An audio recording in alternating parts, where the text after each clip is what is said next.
교회 주보의 앞면에 보시면 오른쪽에 한 달간 우리가 기도해야 될 여러 가지 기도 제목들이 거기 표시되어 있습니다. 우리 자신을 위한 기도, 또 우리 교회를 위한 기도, 그 다음에 우리 한국 사회와 한국 교회를 위한 기도, 그리고 마지막으로 국제 정세를 위한 기도가 있는데, 오늘 우리 7월 달에 국제 사회를 위한 기도 제목이 무엇입니까?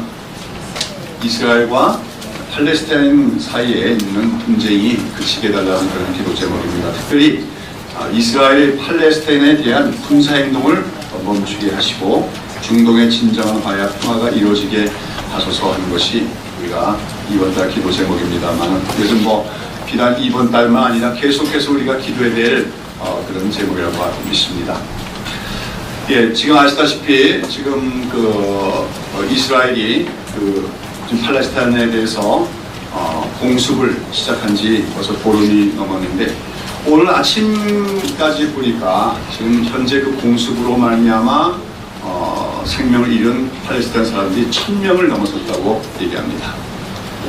아시다시피 근데 그 1000명 중에서 대다수가 사실 군인이 아닌, 무장한 군인이 아닌, 이스라엘은 지금 하마스라고 하는 무장단체를 소탕하겠다고 공격하고 있지만, 무차별적인 공습으로 폭격으로 인해서 사실 민간인들이 그렇게 생명을 잃어 죽어가고 있고, 특히 그 중에서 4분의 1가량이 어린아이라고 하는 그런 통계가 있습니다. 이스라엘은 여러 가지 이유를 들어서 이런 전쟁 상황에 대한 명분을 내세웁니다만은, 참 이처럼 어린아이들까지 포함한 참 민간인까지도 무차별적으로 공격과 살해하는 이러한 이스라엘 행동은 어떤 경우도 정당화될 수가 없는 일로서, 이러한 이스라엘의 좀 무자비한 그런 공격 행위에 대해서 참 과거의 인종차별에 의한 대량 학살을 경험했던 이스라엘, 그 피해자가 되었던 이스라엘이 이제는 오히려 그 인종주의적인 이유로 다른 민족을 학살하는, 대량 살해하는 그런 나라가 되었다고 하는 국제적인 비판도 지금 나오고 있습니다. 그런데 여러분, 이런 이스라엘과 팔레스타인 간의 이 갈등과 전쟁 상황은 우리가 어쩌면 성경적으로 본다면 아브라함의 후손들 간의 갈등이라고 할 수가 있을 것입니다. 즉 이스라엘은 누구의 후손입니까? 아브라함의 후손이 돼 그들이 적자라고 생각하는 이삭의 후손이고, 팔레스타인 사람들은 누구의 후손입니까?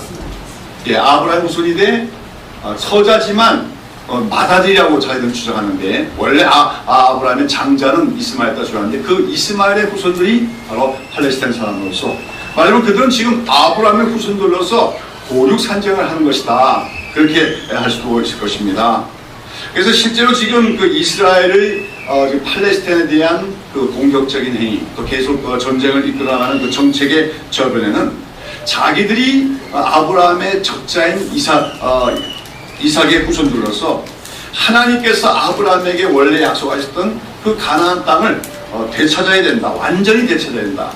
그래서 지금 사실은 팔레스타인 사람들이 지금 그 팔레스타인 그 지역 내에서 차지하고 있는 땅은 27%밖에 되지 않습니다. 그것도 또 이스라엘이 점령하고 자기들의 정착존을 만들어서 사실은 그 자기들의 거주지라고 할 수 없을 정도로 위축되고 있습니다만은, 지금 이스라엘을 주도하고 있는 정치 세력, 이제 그걸 시오니즘주의라고 하는데, 이런 시오니즘주의자들의 생각은 그 팔레스타인 나머지 그 남아있는 그 자녀 세력까지도 완전히 다 축출해내고, 완전히 그 옛날의 그 가나안 땅에 이스라엘만의 나라를 세우겠다고 하는 것이 그들의 목표라고 우리가 보는 것이 사실입니다. 그런데 이러한 생각은 참 시대착오적인 그런 생각일 뿐만 아니라 성경을 근거로 그런 생각과 주장을 하지만, 사실은 성경을 잘 알지 못하는, 성경을 오해했기 때문에 생겨나는 영적인 무지라고 할 수밖에 없습니다. 우리가 로마서를 보시면 사도 바울은 자신이 이방인들에게 복음을 전하는 이방인들의 사도이면서도 늘 자기 동족인 그 유대인들에 대해서 참 걱정이 많으면서 그들도 예수님을 믿고 그 구원받게 되기를 기도하였는데, 그런 가운데 로마서 10장에 보면 사도 바울은 당시에 예수님과 복음을 배척하고 또 교회를 핍박하던 유대인들의 모순에 대해서 이렇게 말하고 있습니다. 내가 증거하노니 저희가 하나님께 열심히 있으나 지식을 쫓은 것이 아니라 하나님의 의를 모르고 자기 의를 세우려고 힘써 하나님의 의를 복종치 아니하였더라 그랬어요. 하나님께 복종하는데 힘써 하나님께 복종치 않았다는 거죠. 자기들이 하나님께 열심히 있다고 얘기하지만 그 열심은 지식을 쫓은 것이 아니기 때문에 결과적으로는 오히려 하나님의 뜻에 거스르고 하나님의 영광을 가리는 그런 열심이 될 때가 있다는 거죠.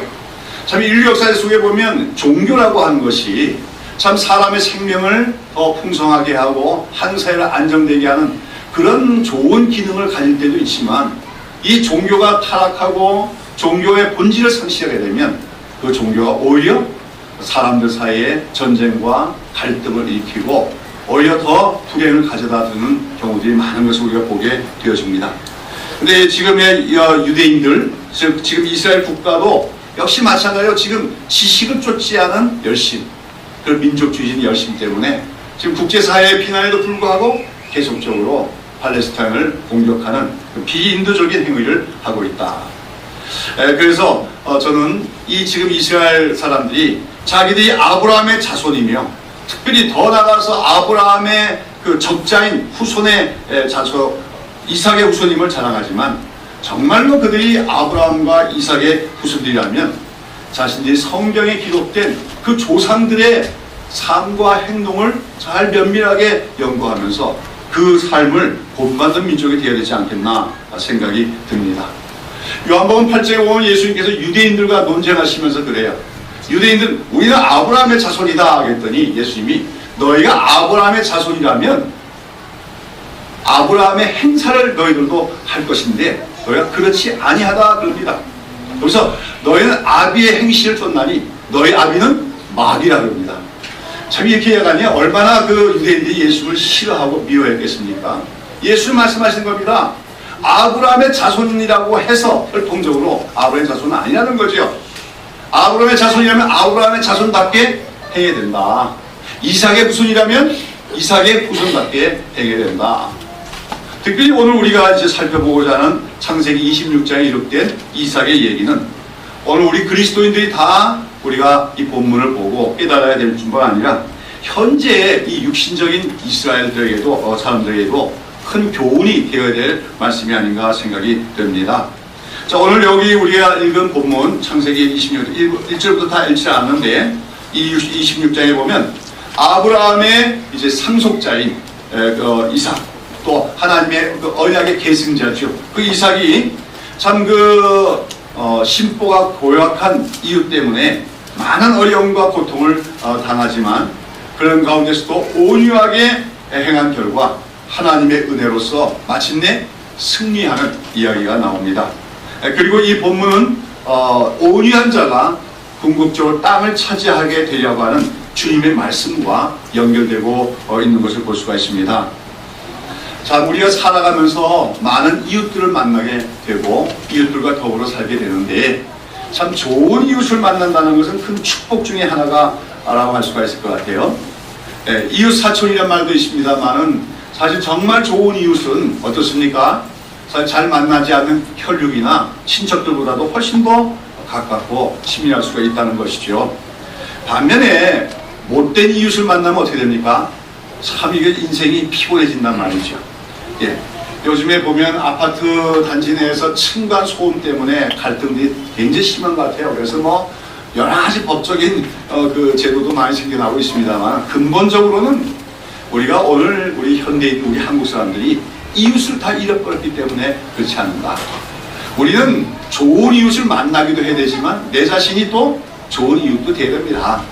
그런 가운데 층간 소음 문제 같은 거는 서로가 좋은 이웃만 되면은 뭐 그렇게 다툼과 갈등이 일어날 문제는 아니지 않겠나 생각이 들었습니다. 다 이해할 수가 있는데 서로가 서로에 대해서 좋은 이웃이 되지 못하니까 이런 층간 소음 때문에 때로는 어떻게 돼요? 막 아래 윗집에서 싸움을 하고 폭력을 휘두르고 심지어는 살인까지 하는 그런 일이 발생하고 있는 걸 보게 되었습니다. 우리가 정말 우리나라 이 사회가 경제적으로 성장했다고 하지만 그 속에서 우리 사회가 공동체성을 잃어간 그 속에서 참 좋은 이웃들을 이 없어진다고 하는 것, 그것이 오늘 우리 사회의 불행이 아닌가 싶어요. 언젠가 보니까 아시겠지만 어떤 동네에서는 한밤중에 사람들이 다 잠들면 어떤 사람이 슬그머니 나와갖고는 거기 주차해 있는 차들의 그 타이어를 다 그냥 구멍을 해서 펑크를 내는 그런 일이 있었습니다. 나중에 결국은 CCTV에 찍혀서 잡혀서 구속이 됐습니다만은 왜 그렇게 했는지 이유는 없습니다만 참 그런 그 심술궂은 이웃이 있으면 참 같이 사는 사람들이 다 피곤할 수밖에 없는 것이죠. 자, 오늘 우리가 살펴보는 그 창세기 26장의 이야기를 보면 아브라함의 아들이고 아브라함 언약 계승자인 이삭이 아주 심보가 사나운 이유 때문에 많은 어려움과 고달통을 겪다가 그러나 하나님의 은혜로 마침내 승리한 얘기가 나옵니다. 우리가 이제 아브라함의 이야기를 그동안 쭉 살펴봤고 이제 이삭의 얘기를 좀 잠시 살펴봅니다만은 이삭은 아브라함의 아들로서 비교적 조용한 사람의 성격의 사람이었던 것 같습니다. 또 매우 양순했던 사람인 것 같습니다. 그가 양순하고 온유했던 사람이다 하는 걸 우리가 창세기 22장에 나오는 사건 가지고 알 수 있죠. 아브라함이 하나님께서 자기 아들을 번제로 바치라는 그런 명령을 듣고서 거기 순종하기 위해서 모리아 산에 올라가서 그 이삭을 하나님께 바치자고 했을 때 이삭은 어떻게 반응합니까? 거기서 저항을 하지 않습니다. 아버지가 자기를 결박하고 제단 앞에다 꾸려없을 때 이제 무엇 하려는지 다 알 수 있죠. 그럴 때 눈치가 있는 아들이라면 어떻게 행동하겠습니까? 아버지 왜 이러냐고 저항할 수도 있겠고, 또 그 당시에 아마 이삭이 대략 10대 말, 한 17, 18세의 청소년 내지는 20세 정도 된 청년이라 볼 수 있는데 얼마나 혈기 힘이 좋을 때입니까? 자기 아버지인 아브라함은 120세나 된 노인이니까 그거 밀쳐내고 결박을 풀고 도망치는 거 어렵지 않습니다. 그러나 이삭은 아브라함이 하나님께 순종해서 자기 아들을 번제로 바치려고 그 아들을 죽이려고 그렇게 결박하고 무릎을 꿇렸을 때 거기서 아무런 반응 없이 그냥 순종하고 있었던 것을 우리가 성경에서 보게 되었습니다. 이런 면에서 이삭은 장차 골고다 언덕에서 십자가에서 죽으실 예수님의 그림자와 같은 인물이다, 그렇게 말할 수가 있다고 하는 것입니다. 즉 모리아 산장의 제단에서 그 앞에서 결박을 당한 채 무릎을 꿇고 엎드린, 그러면서 지금 죽음의 시간이 가까워오는데도 불구하고 순종하고자 하는 그 이삭의 모습은 장차 그 모리아 산정인 바로 골고다 언덕에 십자가에서 달려 죽으실 우리 예수님의 모습을 보여준다고 하는 것입니다. 예수님은 골고다 언덕에 세워진 그 모리아 산정에 세워진 그 십자가의 고난이 너무나도 고통스럽고 수치스러운 형벌이었지만 그 십자가 죽음만이 인류를 구원할 수 있는 길이라고 하는 아버지의 뜻에 순종하기 위해서 묵묵히 그 십자가의 길로 십자가의 죽음을 향하여 순종하며 나아갔다고 하는 것이죠. 그런 면에서 이제 이삭은 예수님의 모형이라고 할 수가 있는데, 자, 그런데 이처럼 참 이삭이 온유하고 순종적인 이런 사람이다 보니까, 근데 세상에서는 흔히 이런처럼 참 온유하고 순종적인 그런 성격의 사람들이 때때로 만만하게 볼 때가 많은 것 같습니다. 반대로 큰 소리를 내고 자기 힘을 과시하는 사람들에게 대해서는 사람들이 어떻게 합니까? 똥이 더러워서 피하지, 무서워 피하라, 그러면서도 은근히 그렇게 목소리가 큰 자들을 두려워하기도 하고 또 그에게 잘 보이려고도 합니다. 그러나 자기 주장을 잘 하지 않고 온유하고 겸손하고 순종하는 사람들에 대해서는 조금 무시하는 경향이, 업신여기는 경향이 생길 때가 있다고 하는 것입니다. 오늘 이삭의 경우도 마찬가지였지요. 자, 오늘 우리가 본문에 보시면 26장 1절에 보시면 아브라함 때에 첫 흉년이 들었더니 그 땅에 또 흉년이 들매 이삭이 그랄로 가서 블레셋 왕 아비멜렉에 이르렀더니 여호와께서 이삭에게 나타나 가라사대 애굽으로 내려가지 말라, 내가 네게 지시한 땅에 거하라 말씀하셨다고 되어 있습니다. 우리 아시죠? 창세기 12장에 보면 하나님의 부르심을 받고 갈대우를 떠나서 아람 땅을 떠나서 가나안 땅에 들어온 아브라함이 첫 번째 흉년을 당했습니다. 그때 굉장히 큰 흉년이었잖아요. 그래서 그때 아브라함이 하나님께 여쭤보지도 않고 어디로 내려갑니까? 애국으로 내려갔다가 사실 큰 실수하게 되어졌지요. 그때와 당시와 같은 그런 흉년이 또 한 번 온 겁니다. 그러니까 지금 세월이 얼마나 흘렀어요? 상당한 세월이 흘렀는데 거의 한 100년 만에 온 흉년이라고 얘기할 수가 있을 것입니다. 그 100년 만의 흉년이니까 굉장한 흉년이 왔다는 거예요. 그런데도 이제 가나안 땅에 그랄이라고 하는 지역만은 그래도 아마 물이 있고 그래서 농사가 좀 가능하고 목축이 가능했던 것 같아요. 그래서 이제 하나님께서는 아브라함이 그랬던 것처럼 흉년이 왔다고 애굽 땅으로 가지 말고 이 가나안 땅, 이제 하나님이 약속하신 그 약속의 땅에 머물고 있으라고 말씀하고 있는 것입니다. 그래서 이제 이삭은 그랄 지역으로 갔는데 이 그랄 지역이라는 것이 어디냐 하면 지금 바로 이스라엘이 공습을 하고 있는 가자 지역이 바로 이 그랄의 땅이에요. 이제 그랄이라는 것은 블레셋 사람들이 살던 데인데 사실 지금 우리가 그 중동에서 팔레스타인이라고 부르는데 그 명칭이 잘못된 거죠. 로마인들이 일부러 그렇게 잘못된 이름을 갖다 붙인 거라고 합니다. 그리고 지금 이스라엘과 분쟁하고 있는 팔레스타인 사람들, 이 팔레스타인이란 말이 무슨 말입니까? 블레셋이란 말이에요. 블레셋이란 말인데 그 사람은 블레셋 사람 아니죠. 블레셋 사람들은 그 땅에서 나중에 소멸되고 말았고, 그리고 아까 얘기한 것처럼 지금 현재 그 팔레스타인 지역에 있는 팔레스타인 사람들은 아랍 사람들입니다. 말하자면 아브라함의 후손이고 이스마엘의 후손들인데 그 원래 이스라엘 사람 유대인들이 그 팔레스타인에 살다가 주 70년에 그 뭡니까 예루살렘이 멸망을 당하고 로마에 의해서 유대인들이 다 추방된 후에 그 땅에 들어와서 거주하며 살게 된 아랍 사람들을 팔레스타인 사람이라고 얘기하는 거죠. 그러나 사실은 그들은 아랍 사람이죠. 근데 오늘 본문에는 이제 그 그랄이라고 나오는데 바로 그 지역이 바로 지금 가자 지역과 같은 바로 그 지역으로서 블레셋이라고 하는 민족은 가나안 민족이 아닙니다. 그 가나안에 나중에 가나안 전쟁에서 보면 가나안 종족들과 싸울 얘기 나옵니다만 블레셋은 그 가나안 족속이 아니에요. 이 블레셋 사람들은 원래 그레데 섬이라고 하는 섬에 살던 해양 민족이죠. 그런데 그들 중에서 일부가 어디로 이주해 온 겁니까? 이 가나안 땅으로 이주해서 살던 그런 사람들이 바로 블레셋 사람들입니다. 그리고 블레셋의 왕을 아비멜렉이라고 부르는 겁니다. 우리 애굽의 왕을 뭐라고 부릅니까?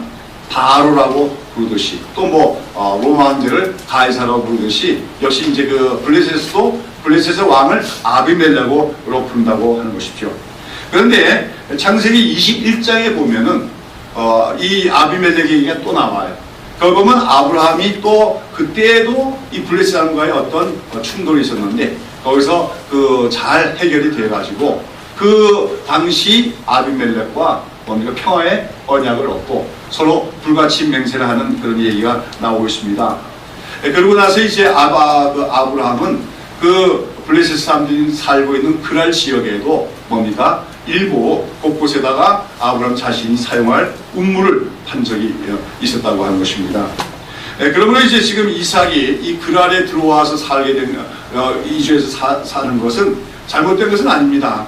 그것은 아버지 때부터 어느 정도의 권리를 갖고 있었던 것이고 특별히 아버지 아브라함이 파놓은 이삭 우물들이 있기 때문에 그 우물을 다시 파서 뭡니까 그 생활용수도 쓰고 또 목축을 하기 위해서 사용하고자 그리로 왔다고 하는 것이죠. 자 그러나 이제 오늘 본문에 보면 이삭은 정당하게 그 땅에 들어와서 살고자 했는데 그 땅에 살고 있던 그라 왕이 아비멜렉이 이제 이삭에게 생떼를 쓰면서 그 땅을 떠나라고 윽박지르는 것을 우리가 보게 되었습니다. 오늘 본문에 보면 왜 아비멜렉이 그런 일을 합니까? 아마 시기심 때문에 그렇죠. 오늘 본문의 12절에 보시면 이삭이 그 땅에서 농사하여 어떻게 됐다고 했습니까? 그에 100배나 얻었고 그랬어요. 우리가 이제 100배 곡식을 심어서 100배를 얻는 건 아주 큰 수확, 기적적인 수확을 얘기합니다. 예수님께서 그 씨를 뿌리는 비유에서 복토에 뻗어진 씨앗이 몇 배 결실한다 했습니까? 100배, 60배, 30배 계셔. 그러니까 30배만 거둬도 아주 풍장입니다. 그런데 60배도 아니고 100배라고 하면 이건 기적적인 풍작을 얘기하는 것이죠. 바로 이삭이 하나님의 말씀에 순종해서 그 가나안 땅의 흉년이라고 하는 고난이 왔지만 그 고난이 있다고 해서 그 땅을 떠나는 것이 아니라 그 땅에 머물고자 했을 때 하나님께서 이삭에게 그런 은총을 주셨다고 하는 것입니다. 그렇습니다. 우리가 아브라함 때도 살펴봤지만 우리가 하나님의 부르심을 받고 살아간다고 해서 고난이 없고 역경이 없고 시련이 없을 것이다 생각하면 안 됩니다. 오히려 반드시 우리가 하나님 믿고 살아가는 삶에서는 뭐가 찾아옵니까? 흉년과 같은 고난의 때가 찾아오게 마련입니다. 그때 우리가 믿음이 필요한 것입니다. 그때 하나님께서 우리에게 너는 여기 있으라 명하시면 그것에 명하는 순종이 필요하다는 것이죠. 그게 기다림이고 믿음이라고 할 수가 있는 것이죠. 그리고 우리가 역경을 만나더라도 인간적인 방법을 쓰지 않고 그 속에서 하나님의 말씀에 순종하면서 우리가 머물러야 할 곳에 머물고 서 있을 곳에 서 있게 되면 마침내 하나님께서 그곳에서 은총을 주시고 복을 내려주신 줄로 믿습니다. 아무튼 이삭은 그 기가 흉년이 왔지만 하나님의 말씀에 순종하여 그 땅을 떠나지 않고 그랄로 갔다가 거기서 농사를 지어서 큰 수확을 얻어 또 큰 부자가 되었다고 하는 것입니다. 자, 이렇게 되자 그 그랄의 왕인 아비멜렉이 뭐가 합니까? 배가 아파온 거죠. 자기 생각엔 그게 자기 땅인데 거기 들어와 살고 그 우거하는 이삭이 뭡니까? 100배의 결실을 얻고 뭐 양떼가 많아지고 부자가 되니까 시기심이 난 것이죠. 그래가지고 어떻게 하는 겁니까? 그 이삭이 그 종들을 시켜서 파는 우물들을 어떻게 합니까? 자기 종들을 시켜서 가서 다 메꾸게 하는 것입니다. 이 우물이라고 하는 것은 재산이에요. 그 당시에는 특별히 우리가 알다시피 그 가나안 땅은 그 팔스틴 땅은 건조한 지역 아닙니까? 그러니까 이 우물 하나 구하기가 쉽지가 않은 것이죠. 그러니까 우리나라는 뭐 예전부터 어떻게 해요? 웬만한 거 다 파면은 다 우물이 나오고 샘이 나오지만 이스라엘은 그렇지 않아서 우물을 뭐 수십 개 파더라도 하나 나올까 말까 한 건데 아브라함 때 그것도 하나님의 그 축복이었지요. 아브라함 때 이 그랄 땅에다가 뭡니까? 아브라함이 그곳에도 목축을 하면서 그 우물을 팠는데 그것이 여러 개 파졌다고 하는 것입니다. 이삭은 이제 아버지가 옛날에 파놨고 표시해놨던 그것만 나면 근데 그 우물도 이 그 블레셋 사람들 어떻게 해요? 다 흙으로 메워갖고 못쓰게 만들었지만 이삭은 그곳에 가서 다시 파서 우물들을 얻었습니다. 그러나 이제 아비멜렉이 시기심이 나자 어떻게 한 겁니까? 자기 종들을 시켜서 그 우물들에 가서 다 흙으로 메꾸게 하는 겁니다. 그러니까 이삭이 그 소식을 듣고 어떻게 합니까? 그러면서 또 뭐라고 합니까? 네가 우리보다 크게 강성한 즉 우리를 떠나가라 합니다. 여기 우리 땅이라는 거죠. 이거는 계약 위반이죠. 언약을 어긴 겁니다. 아마 이 아비멜렉이라고 하는 사람은 21장에 나오는 아비멜렉하고는 다른 사람이죠. 그러니까 아까 얘기했던 아비멜렉이라는 것은 그 사람의 이름이 아니라 그 아비멜렉은 내 아버지는 왕이다 하는 뜻으로서 블레셋의 왕을 얘기하는 것입니다. 그러니까 창세기 21장에 보면 아브라함과 언약을 맺는 그 평화 조약을 맺는 그런 아비멜렉이 있는데 오늘 여기 본문에 하는 아비멜렉은 그 아비멜렉의 아마 아들 정도 되는 사람인 것 같아요. 자, 그래도 아버지 때를 기억하고 있을 거 아닙니까? 자기 아버지 때 아브라함과 평화 조약을 맺었고 아브라함도 그 땅에 들어와서 얼마든지 기거할 수 있으며 또 땅을 파서 우물을 얻으면 그것이 누구 것이 되는 겁니까? 아브라함이 것이 된다. 그것이 이제 바로 그런 언약의 내용이죠.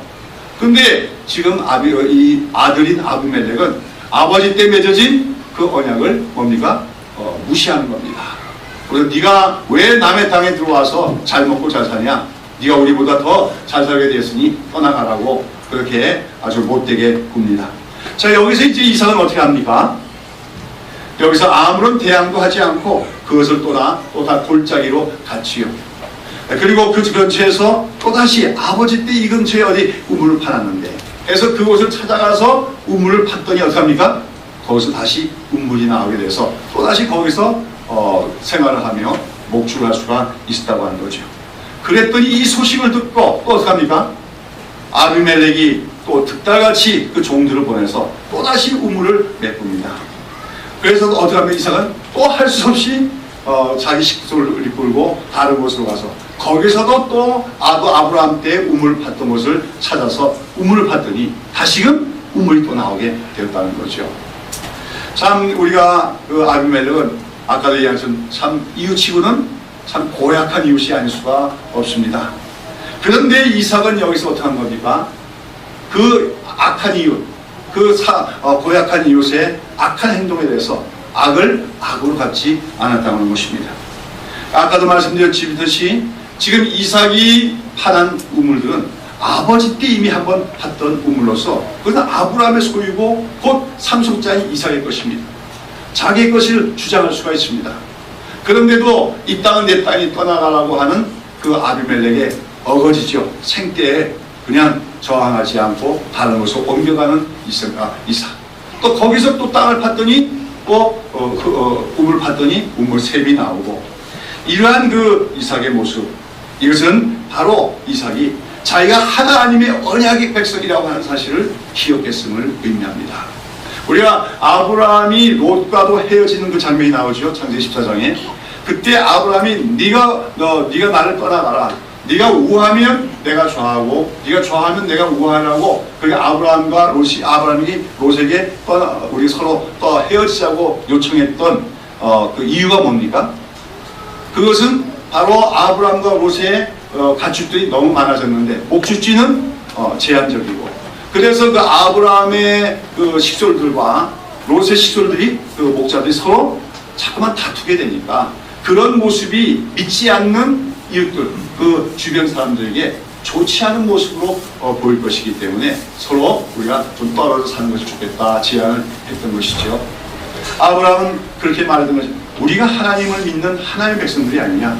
그런 우리가 세상에 믿지 않는 불신자들 앞에서 서로 다투는 그런 모습은 옳지가 않다 했던 것이 아브라함의 그 생각이었습니다만 지금 이삭도 마찬가지입니다.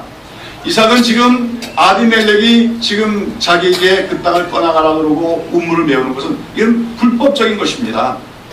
거기에 대해서 얼마든지 저항할 수 있지만 그러나 이삭은 여기서 하나님의 백성으로서 온유하게 대하는 것이 바로 하나님 백성다운 자세임을 알고 그렇게 행했다고 하는 것입니다. 특별히 이러한 가운데 이삭은 이러한 모든 불의한 일에 대해서 하나님이 의로운 재판장이 되신다. 하나님이 다 내려다보시다는 것을 믿었다고 하는 것을 의미하는 줄로 믿습니다. 그래서 그는 아비멜렉의 종들이 쫓아와서 기껏 파나온 우물들을 또 뭡니까? 흙으로 메꾸면 아무 말 없이 또 다른 곳으로 옮겨갑니다. 또 거기서 또 하나님의 은혜로 또 우물이 또 다시 나오게 되고 또 쫓아와서 메꾸고 이런 일이 반복이 됩니다만 이삭은 묵묵히 뭡니까? 못된 이웃에게 양보해주고 옮겨나가는 것을 보게 되어지죠.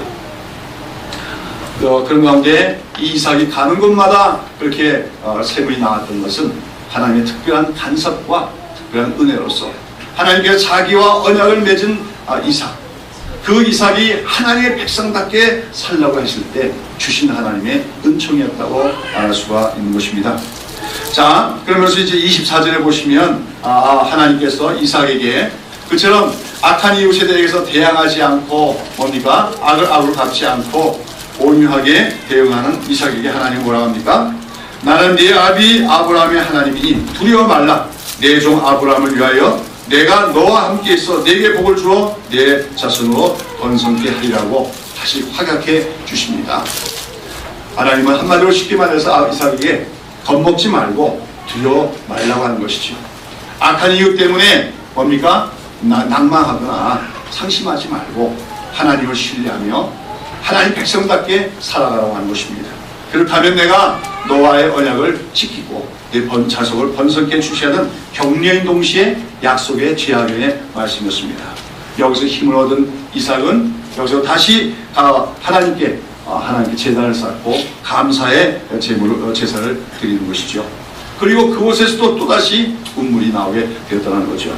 자, 그런데 이처럼 이삭이 참 악한 이유 때문에 어떡합니까? 기껏 파놓고 터전을 잡았던 것을 떠나갈 수밖에 없는 것을 반복해 가는데도 불구하고 가는 곳마다 이렇게 새로운 우물이 터쳐나오게 되니까 여기서 비로소 겁을 먹게 되는 사람이 있습니다. 누굽니까? 바로 아비멜렉이죠. 아마 아비멜렉은 처음에 이 이삭을 어떻게 보았을까요? 아주 만만하게 봤을 것입니다. 그렇죠? 이건 내가 뭐 찌르고 꼬집고 해도 꼼짝도 못하는구나. 내가 가 그러면은 뭐 한 말도 없이 떠나가는 그 이삭이 참 뭐가 좋아요? 머저리 같고 바보같이요. 내가 마음대로 조종할 수 있는 그런 인간처럼 보였을 것입니다. 뭐 무골충이라고 하느냐? 뼈도 없는 그런 벌레같이 여겼을지 모르죠. 그러면서 밑가 짓기에 뭐 농사가 잘 지으면 얼마나 잘 짓겠고 하나님 믿으면 얼마나 잘 믿겠냐 이런 식으로 이삭을 뭡니까? 업신여겼다는 거예요. 그러나 그렇게 자기가 무시한 업신여긴 이삭이 가는 곳마다 어떡합니까? 우물이 나오고 또 새로운 우물이 얻어지는 걸 보고 여기서 그는 두려움이 오게 되었지요. 요즘 사람 같으면 두려워하지도 않습니다.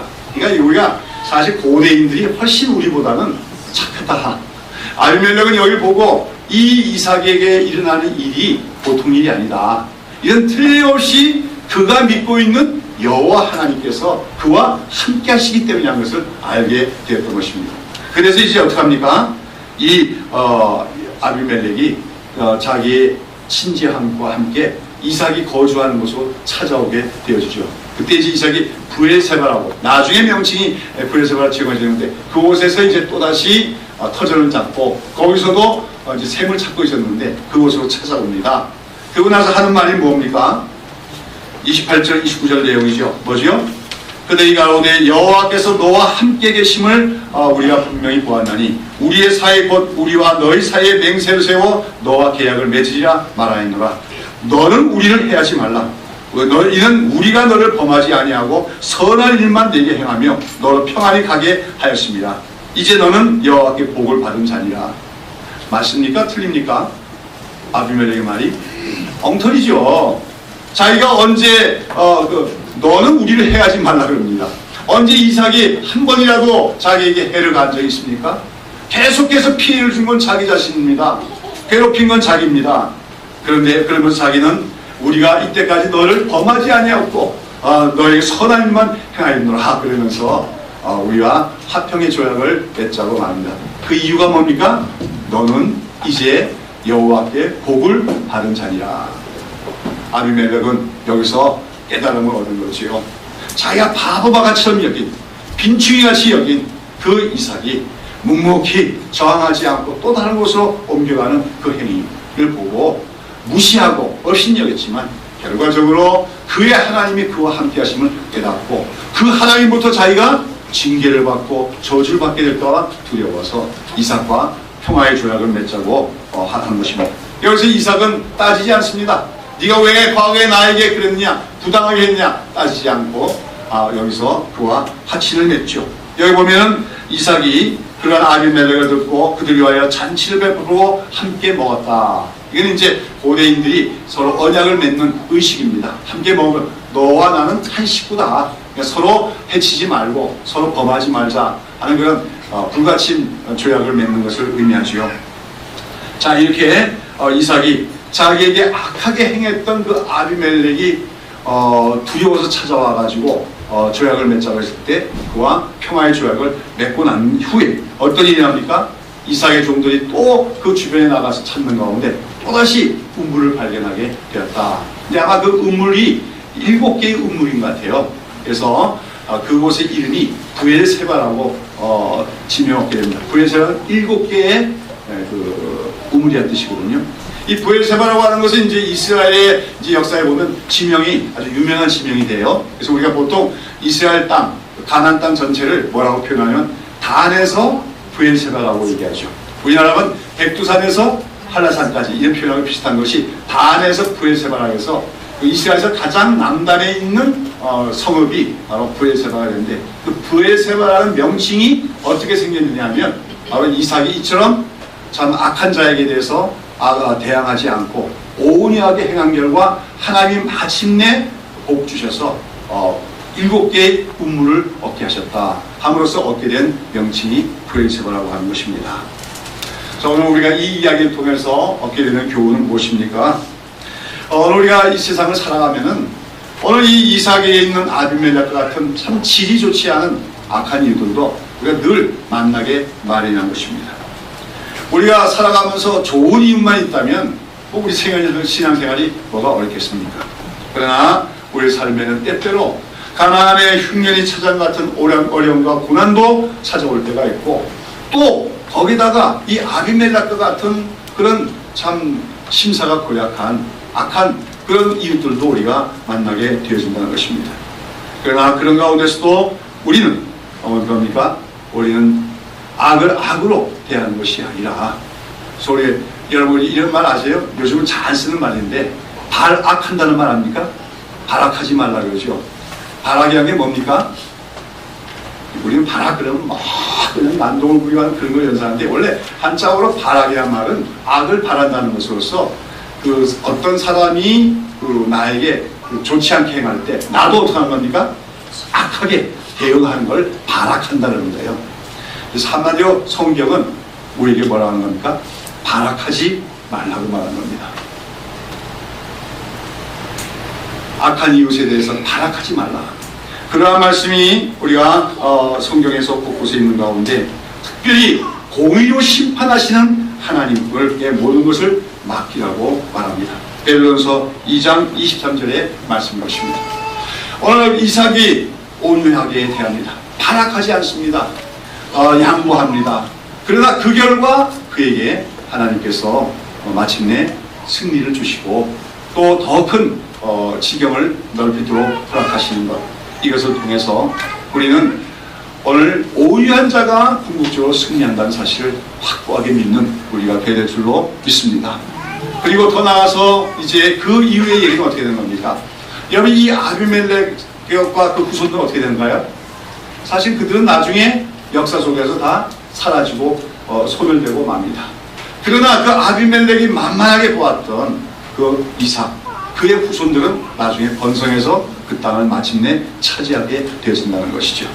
즉 온유한 자가 궁극적으로 땅을 차지하다는 얘기입니다. 그래서 우리는 산상수훈 팔복선언에서 어떤 말씀이 있습니까? 온유한 자가 복이 있나니 그들이 땅을 기업으로 차지할 것이다. 예수님이 이 말씀이 어쩌면 이 이삭의 이야기를 배경으로 삼고 있다고 말할 수도 있을 것입니다. 이삭은 나름대로 참 아까 그 아비멜렉에 대해서 저항하려고 한다면 저항할 힘도 없었던 것이 아닙니다. 이삭도 아버지로 또 물려받은 유산이 많고, 또 특별히 그 물려받은 가축과 더불어서 목자들이 많기 때문에 아브라함 아버지 때만 해도 군사가 몇 명이 있었어요? 318명이 있었잖아요. 그러니 이삭에게도 그 목자들로 편성된 군대가 몇백 명은 됩니다. 그러니 뭐 그냥 당하고만 있지 않고 나름대로 저항할 수 있지 않겠습니까? 그러나 저항하지 않았다는 것입니다. 또 법적으로 따지면 얼마든지 그 우물과 그 땅은 아버지 때부터 물려받은 정당한 것임에도 불구하고 양보하고 떠나갑니다. 그럴 때 하나님이 더 큰 지경을 허락하여 주시고 더 좋은 샘물들을 허락하여 주셨다. 그리고 마침내 그의 후손들이 그 가나안 땅을 약속의 땅으로 얻게 되어지는, 기업으로 얻게 되는 역사를 우리가 볼 수가 있다고 하는 것입니다. 시편에 보면 바로 이처럼 온유한 자가 승리한다 하는 것을 여러 군데서 얘기하고 있는데, 특별히 우리가 시편 37편 한번 보시도록 하십시다. 시편 37편 11절을 한번 보시죠.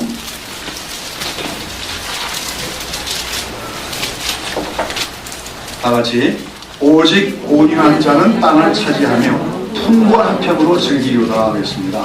근데 이 시편 30편 1절을 보시면 뭐라고 했습니까? 1절 2절 행악자를 인하여 불평하여 말하지 말며 불의를 행하는 자를 투기하지 말지어다. 저희는 풀과 같이 속히 배임을 볼 것이며 푸른 채소같이 쇠잔할 것이며다. 이 말씀과 관련해서 봐야 되겠지요. 우리가 살아가다 보면 어떤 사람들 볼 때가 있는 거예요? 불의한 자들을 볼 때가 있습니다.